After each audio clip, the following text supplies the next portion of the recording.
Dalam sidang skripsi, biasanya yang ditanyakan ada dua. Pertama adalah teknik penulisan, dan yang kedua adalah konten.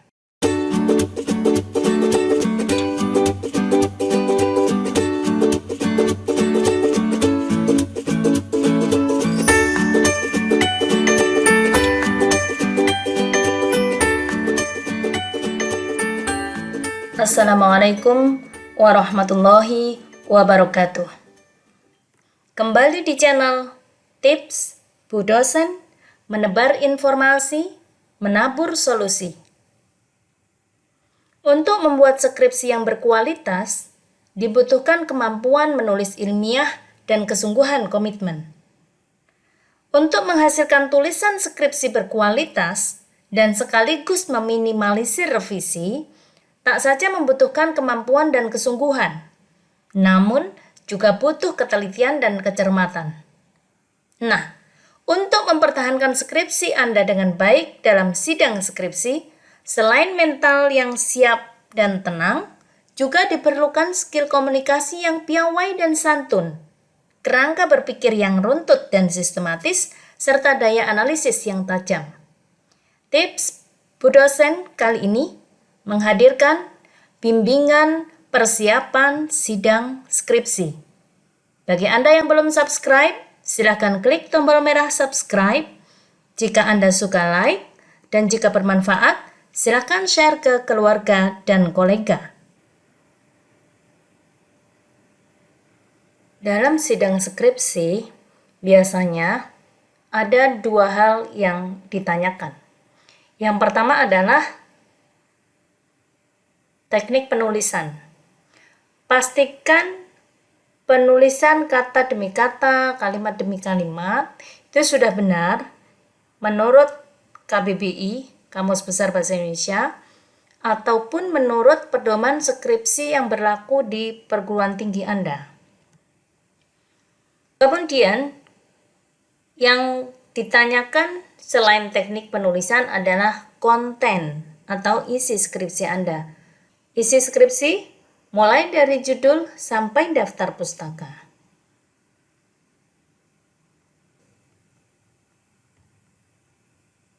Para penguji, yang pertama kali dilihat adalah cover skripsi Anda, judul Anda.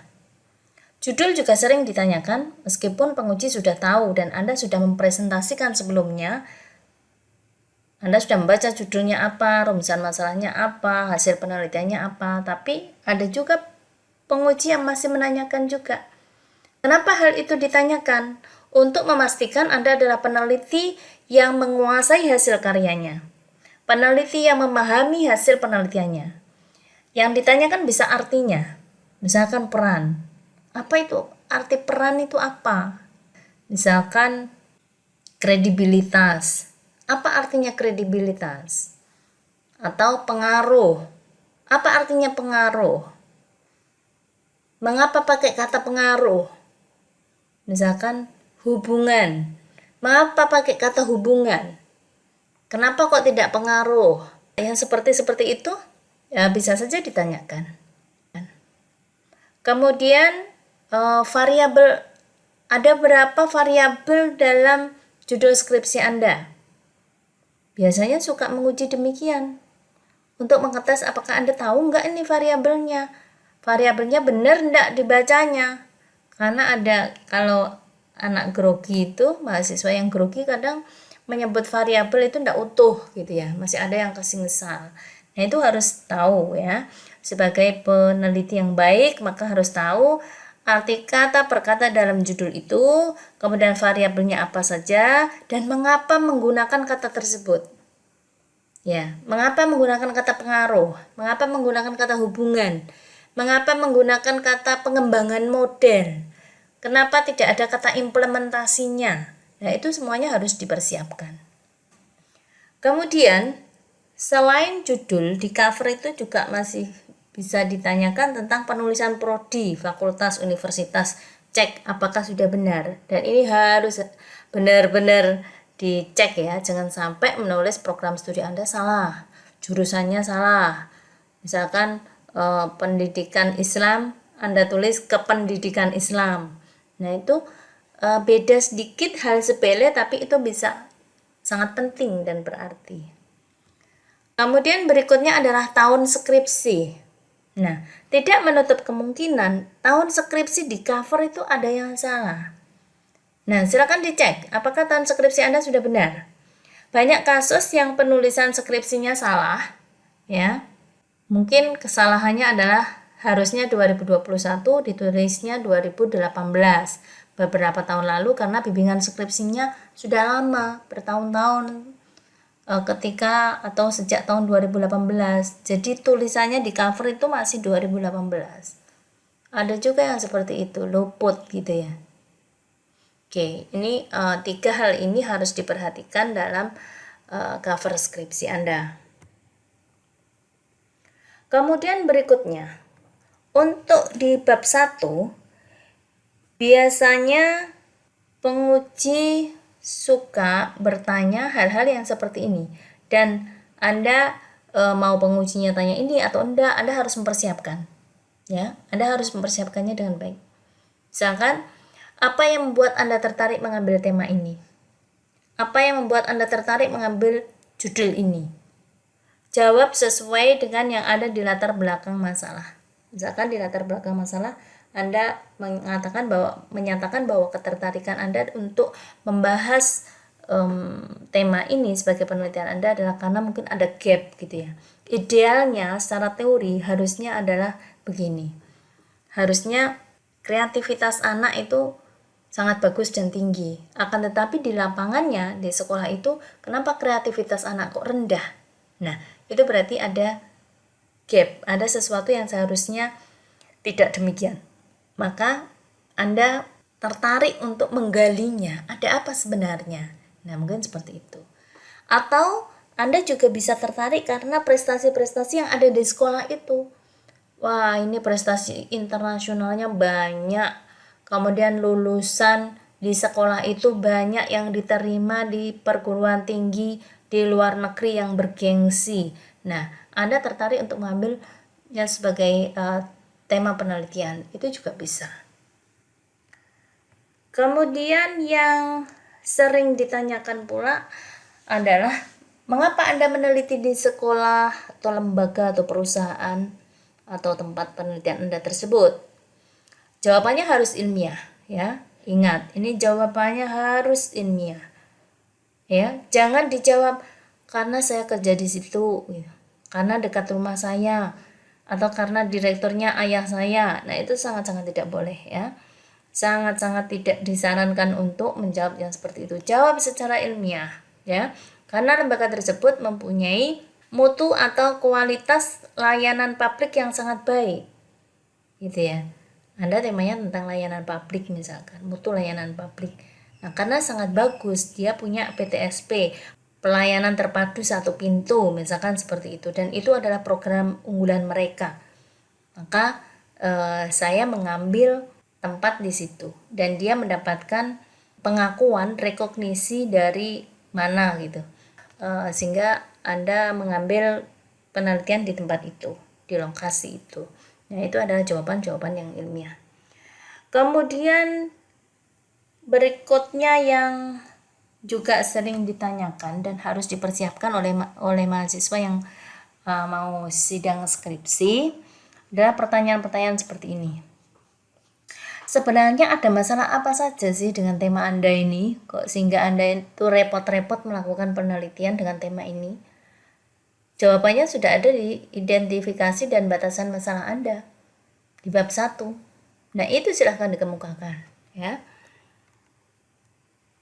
Kemudian berikutnya yang tidak kalah atau tidak jarang ya, artinya sering ditanyakan oleh penguji adalah apa rumusan masalah Anda?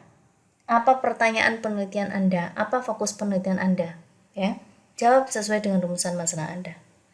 Atau ada juga penguji yang menanyakan mengapa Anda menggunakan istilah rumusan masalah? Kok tidak pertanyaan penelitian? Kok tidak fokus penelitian? Nah, Anda harus siap-siap jawabannya itu, ya. Kemudian ada juga yang letak rumusan masalah. Misalkan rumusan masalah Anda ada 3. Tak jarang pula penguji yang mempermasalahkan, kenapa nomor 1 kok itu duluan? Seharusnya dia kan di rumusan masalah nomor 2. Kenapa di nomor 2 kok tidak di nomor 1? Nah, Anda harus siap-siap untuk mempertahankan atau reasoning Anda harus dikemukakan dengan baik ya. Dengan baik, santun, piawai, dan ingat, karena skripsi ini adalah penelitian Anda, jangan pernah menyalahkan dosen pembimbing.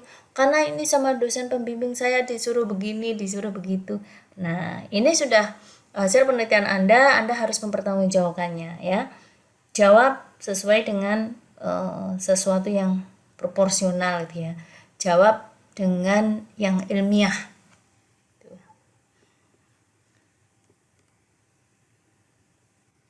Berikutnya masih di bab 1, mengapa urutan rumusan masalah Anda demikian? Apa tidak terbalik? Ungkapkan alasan urutan rumusan masalah Anda. Ini seperti yang saya katakan tadi.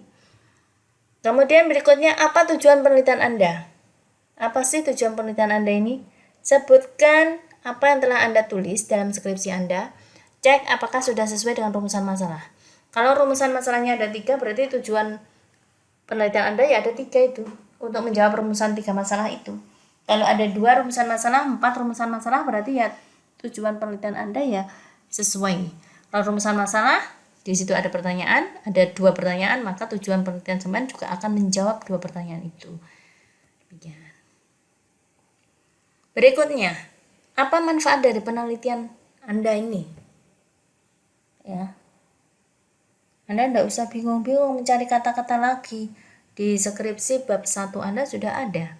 Jadi Anda harus di luar kepala itu ya. Harus di luar kepala. Ini karena Anda yang melakukan penelitian, Anda yang seharusnya sangat paham ya.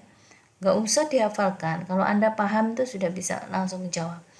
Ini yang juga sering ditanyakan oleh penguji ya. Apa novelty atau kebaruan dari penelitian Anda? Sudah ada banyak penelitian yang seperti tema Anda ini?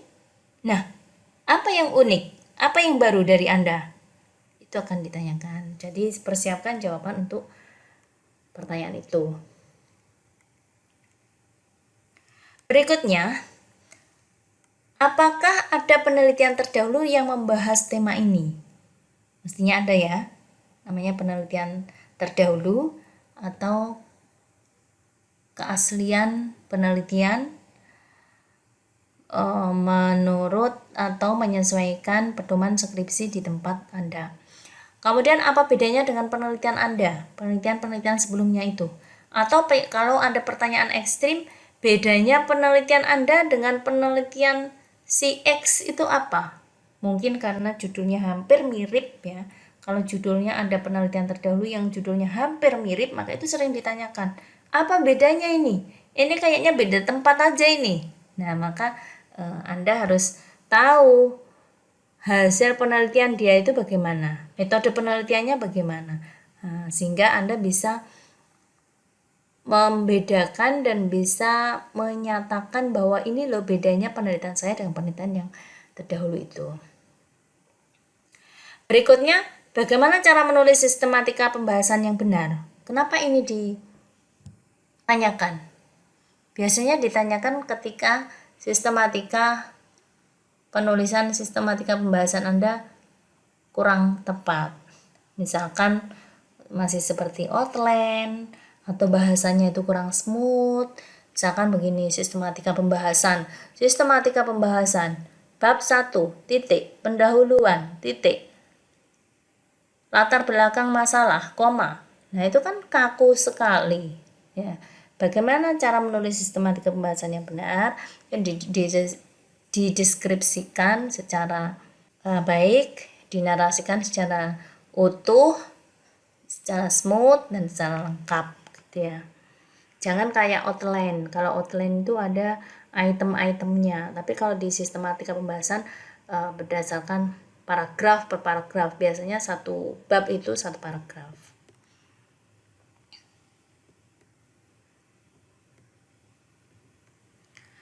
Kemudian di bab 2 kajian teori, apa yang harus Anda persiapkan dan kemungkinan pertanyaan apa yang muncul ketika sidang skripsi. Pertama adalah teori apa yang Anda gunakan. Teorinya siapa itu? Bagaimana konsepnya? Nah, ini Anda sudah harusnya sudah sangat hafal. Karena Anda meneliti tentang X, maka harus tahu konsep dasarnya, harus tahu teorinya bagaimana, dan itu teori siapa. Itu ya. Kemudian berikutnya, misalkan di penelitian Anda atau skripsi Anda ada 2 variabel. Nah, untuk variabel yang X dan variabel Y, misalkan seperti itu. Untuk variabel X, Anda menggunakan teori apa? Nah, itu harus paham. Anda harus tahu, jangan ketika ditanya bingung gitu ya. Kalau ketika ditanya, cepat dijawab dengan baik, dengan suara yang lantang, dengan suara yang tegas. Saya menggunakan teori ini, ya, teorinya si X atau teorinya si A ada di halaman ini dan dia menyatakan bahwa bla bla bla bla bla. Seperti itu. Jawab dengan tegas, maka performa Anda juga bisa mempengaruhi penilaian dari para penguji. Kalau Anda yakin, tentu beda dengan mereka yang tidak yakin ketika menjawab pertanyaan-pertanyaan. Ini sebenarnya bisa nggak sih? Ini sebenarnya menguasai nggak sih anak ini? Bisa jadi pengujinya demikian. Kemudian, mengapa Anda tidak menggunakan teori yang lainnya? Mengapa Anda menggunakan teori X? Mengapa kok tidak menggunakan teori Z? Misalkan seperti itu. Jawab sesuai dengan tujuan penelitian Anda atau variabel penelitian, atau jawab dengan alasan-alasan, misalkan saya menggunakan teori X karena ini. Tidak menggunakan teori Z karena teori Z adalah berbeda sedikit dengan ini, memang hampir sama tapi tetap berbeda, sehingga kami yang tepat dalam penelitian ini kami menggunakan teori X. Kan seperti itu. Kemudian berikutnya di bab 3 metode penelitian. Seringkali ditanyakan, apa pendekatan penelitian Anda? Kemudian apa jenis penelitian Anda? Kemudian apa beda pendekatan dan jenis penelitian? Ini banyak mahasiswa yang masih bingung juga. Penelitian saya penelitian kualitatif, penelitian saya penelitian kuantitatif. Saya ini menggunakan penelitian fenomenologi, penelitian studi kasus, penelitian etnografis. Nah, itu jenis penelitian atau pendekatan penelitian. Silakan Anda pelajari tentang metodologi penelitian, ya. Kemudian kalau Anda penelitiannya kuantitatif, maka tidak menutup kemungkinan ditanyakan juga siapa populasi penelitian Anda, berapa sampelnya, bagaimana cara menarik sampelnya, dengan menggunakan teknik apa penarikan sampelnya. Kemudian, bagaimana cara Anda menggali atau mengumpulkan data? Jawab sesuai dengan teknik pengumpulan data yang Anda tulis dalam skripsi. Kalau Anda menyatakan dengan cara dokumentasi, wawancara, dan observasi, dan Anda benar-benar melakukan itu, maka tulis. Kalau tidak, misalkan karena ini musim pandemi, maka saya pakai dokumentasi dan wawancara saja, maka tulis 2. Karena seringkali penguji itu juga mengejar, apakah Anda benar-benar melakukan observasi? Apa yang Anda observasi? Mana buktinya? Bagaimana Anda melakukan? Karena sekarang adalah masa pandemi. Mereka guru-guru mengajarnya dengan online. Bagaimana Anda mengobservasinya? Apakah Anda masuk di Zoom-nya? Nah, itu akan dikejar terus. Kemudian kalau Anda mengatakan, saya melakukan observasi, mana buktinya? Apakah di paparan data ada satu paragraf atau beberapa paragraf yang menyatakan bahwa hasil observasi dari penulis atau hasil observasi dari peneliti adalah sebagai berikut bla bla bla bla bla. Atau Anda langsung menuliskan hasil observasinya apa, kemudian nanti ada footnote, hasil observasi tentang X di sekolah SMA Negeri 1 Nganjuk pada tanggal sekian, misalkan seperti itu. Nah, itu akan dilihat ya, akan dilihat apakah Anda benar-benar melakukan itu. Berikutnya pertanyaan yang sering kali ditanyakan oleh penguji skripsi adalah bagaimana cara Anda menjamin kepada pembaca bahwa data Anda ini valid? Ya. Karena pembaca nggak mungkin mau telepon, ya. Wah, ini skripsinya si A ini bagus nih temanya, saya mau melihat. Tapi data-datanya kok begini ya? Apa ini data ini benar? Nggak mungkin mereka akan telepon Anda, ya. Apalagi sedunia kan yang bisa membaca skripsi Anda. Jadi Anda harus menjamin kepada pembaca bahwa data saya ini valid, data saya ini benar, data saya ini reliable dan bisa dipertanggungjawabkan. Silakan Anda langsung saja mengacu pada pengecekan keabsahan data Anda. Anda menggunakan misalkan pengecekan keabsahan datanya dengan triangulasi sumber, triangulasi teknik, ya. Triangulasi sumber ada satu pertanyaan yang Anda tanyakan kepada beberapa orang, kepada kepala sekolah. Satu pertanyaan yang sama Anda tanyakan kepada wakil kepala sekolah. Satu pertanyaan tersebut yang sama itu Anda tanyakan juga pada guru, dan satu pertanyaan itu juga Anda tanyakan pada murid.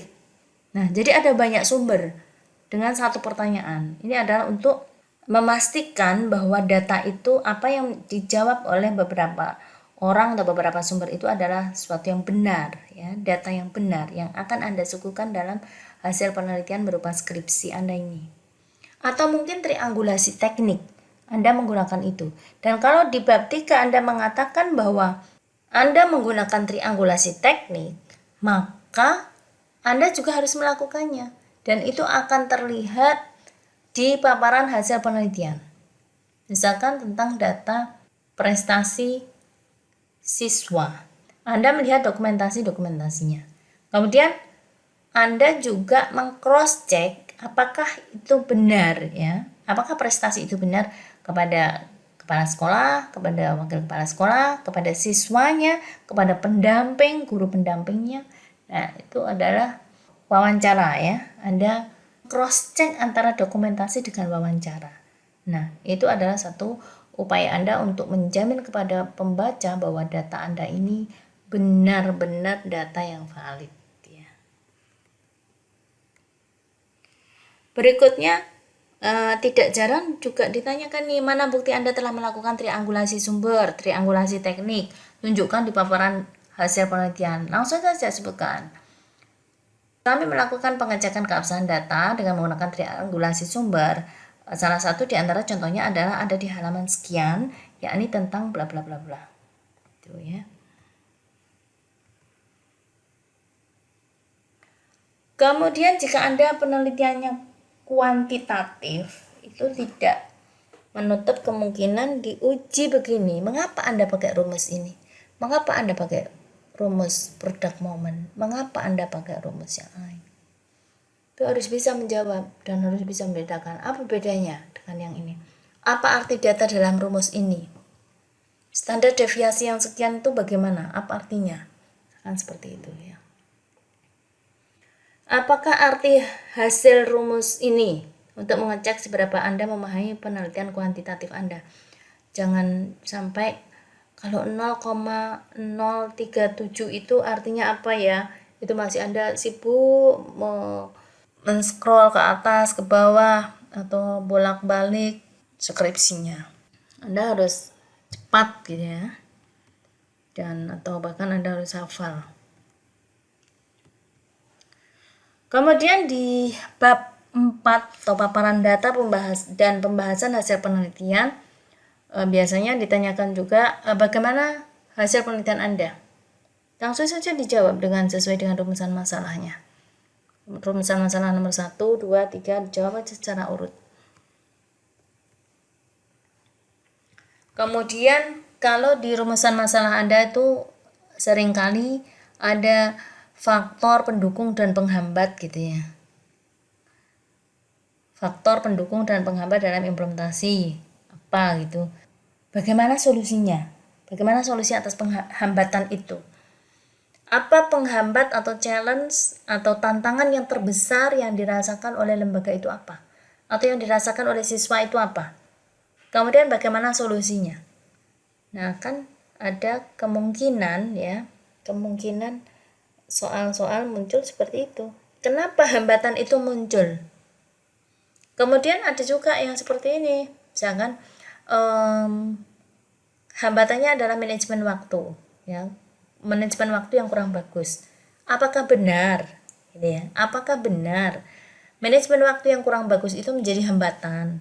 Jangan-jangan bukan hambatan, karena itu memang sudah misalkan pesantren mahasiswa ya memang waktunya seperti itu.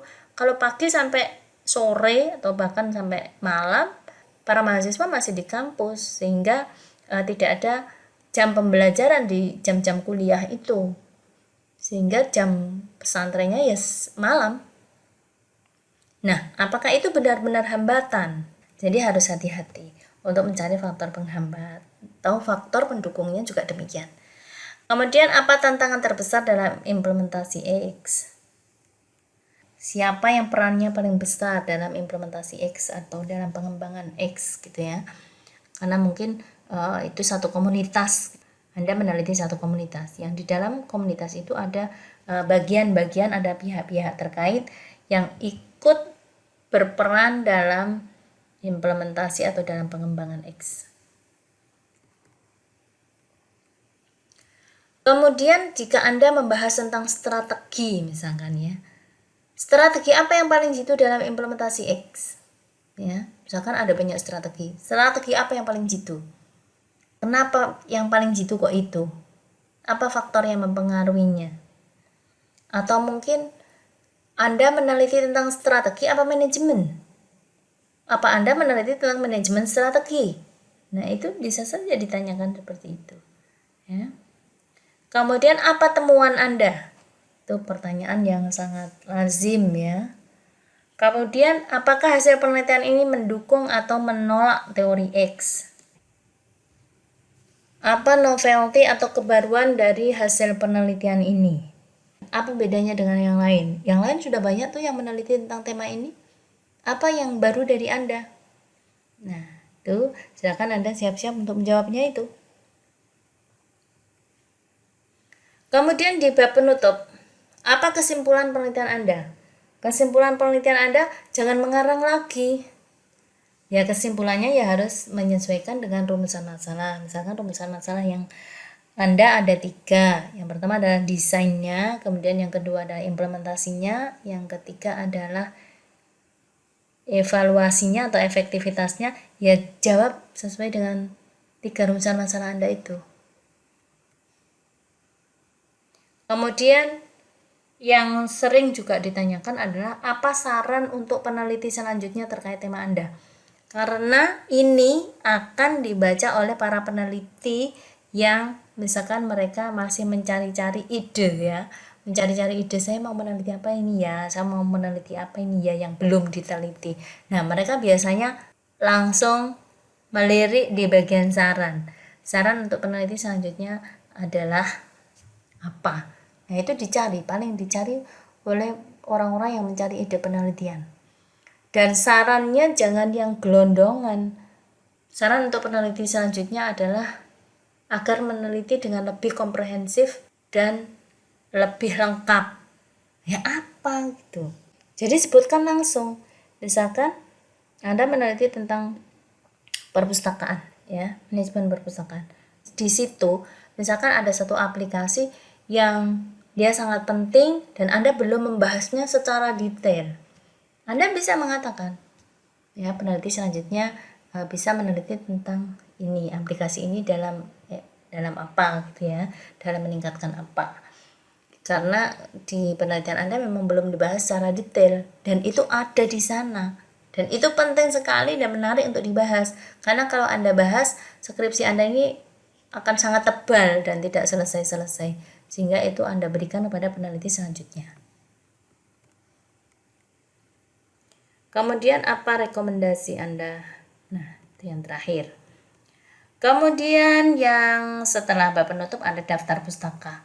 Bagaimana cara menulis daftar pustaka yang berasal dari buku, dari artikel jurnal, dari internet? Silakan simak atau lihat di buku panduan skripsi, ya. Jangan sampai Anda mengarang sendiri. Semua sudah ada di panduan skripsi di perguruan tinggi Anda. Jadi ikuti. Jadi jangan mencontoh kakak kelas yang mungkin dia tidak mengikuti panduan. Jadi ada banyak kesalahan atau dosa turun-temurun gitu ya. Salah dicontoh adiknya lagi. Jadi langsung aja Anda melihat di buku pedoman panduan skripsi di perguruan tinggi Anda, ya. Demikian juga dengan footnote, endnote atau innote, ya. Bagaimana cara penulisan footnote dari referensi yang bersumber dari buku, dari artikel jurnal, dari internet. Nah, itu bagaimana yang benar. Juga sekali lagi jangan merujuk kepada kakak kelas Anda, kakak tingkat Anda, skripsinya. Nah, itu salah, Anda rujuk. Salah, Anda tiru. Nah, maka Anda harus memastikan dan harus benar-benar melihat di buku panduan penulisan skripsi. Mungkin demikian yang perlu Anda persiapkan untuk menghadapi sidang skripsi.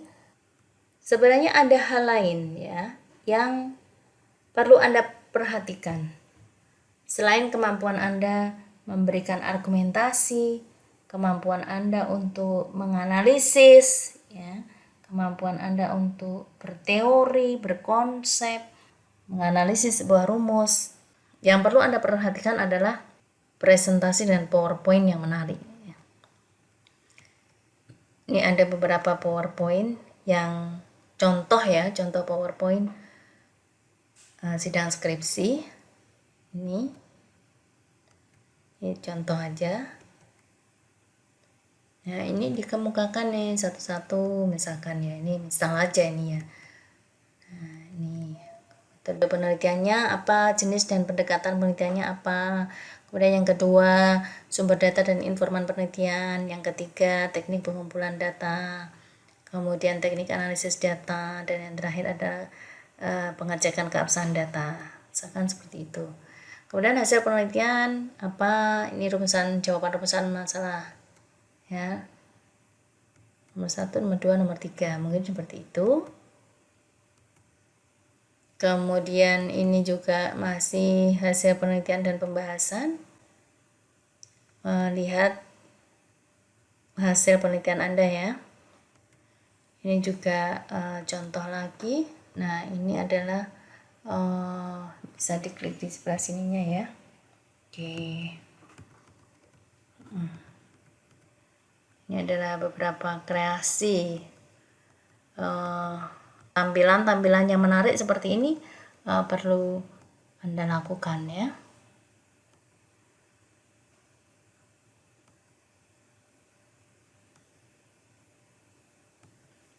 Ini bab 3 metode penelitian, jenis dan pendekatan penelitian, informan penelitian, ada metode pengumpulan data, teknik analisis data, dan pengecekan keabsahan data.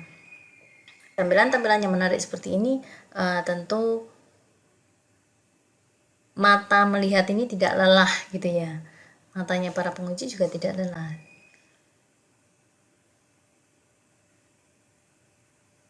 Demikian video bimbingan persiapan sidang skripsi. Jangan lupa like, share, and subscribe. Tips Bu Dosen menebar informasi, menabur solusi. Wassalamualaikum warahmatullahi wabarakatuh.